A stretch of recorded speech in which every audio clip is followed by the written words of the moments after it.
You've been in trouble. I have. Tell the world. I got my Twitter account restricted for 12 hours. First time on the naughty step. And unfortunately, there was a tweet that went out. And Donald Trump was looking at, obviously there, as he does, obsessing. And he saw Joe Biden's tweet when he got out of the hospital. He sprained his foot. Yeah. And his foot was, they put a foot cast on it. And afterwards, and it brought a lot of people who were, not liking what he's been doing the last few weeks because, you've got getting on for 300,000 Americans dead. You'd think he'd have something better to do. But no, he saw that and he just retweeted that Joe Biden had a cast on his foot and went, get well soon, sarcastically meaning, basically, I hope you get your foot amputated. So I just replied to this and retweeted the whole lot of it and then went, get really effing ill soon. Although I didn't put anything to hide that word. And I'm just doing that because your dad watching, And then basically I thought nothing of it. I didn't even know this had happened. And then I didn't log on because I hadn't tweeted for a few days. And next time I logged on, it went, you've been suspended for hate speech. And I went, is this a joke? What hate speech? And then they went, the person who's reported you. And it was at real Donald Trump. So I went, right, wait a minute. Donald Trump has reported me for hate speech. And they've just looked at it. And then I went, well, what is it I've said? And I thought, God, did I just get levered one night? And I can't remember that I've said some horrible thing. Keep telling us to swearing. You need to stop it. It's not swearing. Your dad is right. Who swears on Twitter? Everybody swears on Twitter. Perhaps stop following the sheep and being a sheeple, as some people would say. It's not sheeple. That annoys me so much. That annoys me, and that's why you're saying it. Right, so I thought, well, what is this? Then I looked at it and I saw the screenshot, and basically, it was that, my reply to him. So here's the thing. There's nearly 300,000 people dead.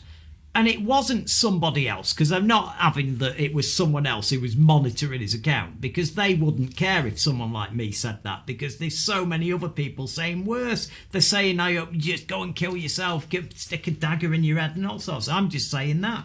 So, I got reported for that. And then the following day, we were doing a Google Ads campaign to help promote the channel. And I woke up and my advert had been suspended for inappropriate sexual imagery. Yes. Could you please, so it's not coming from me like propaganda, explain what the picture was?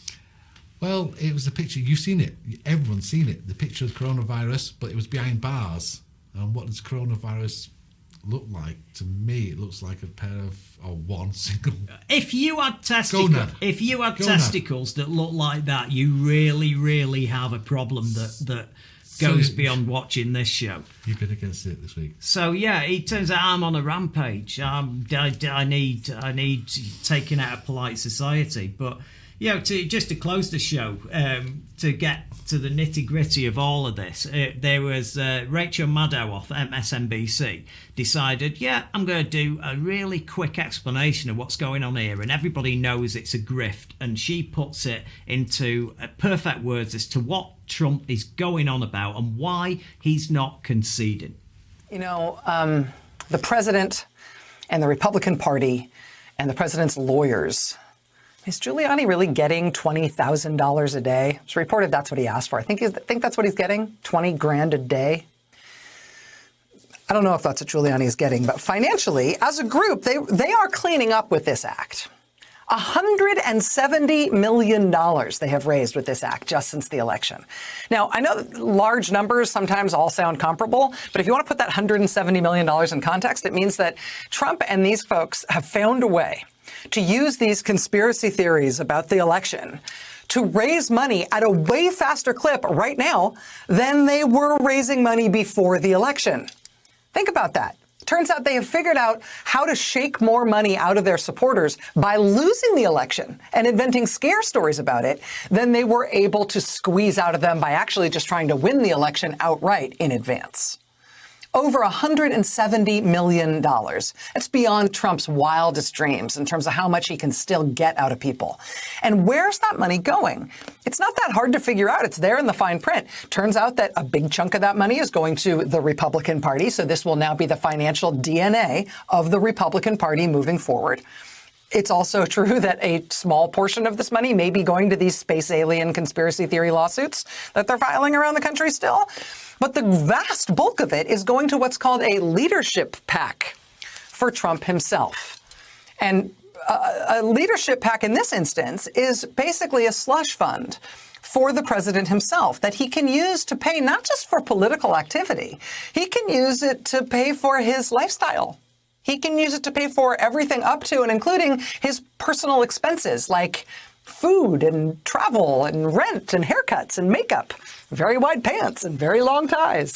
I mean, he can even just take the money for himself as income. He can just pay himself from this $170 million slush fund that he is building off of these conspiracy theories and crazy whack job lawsuits.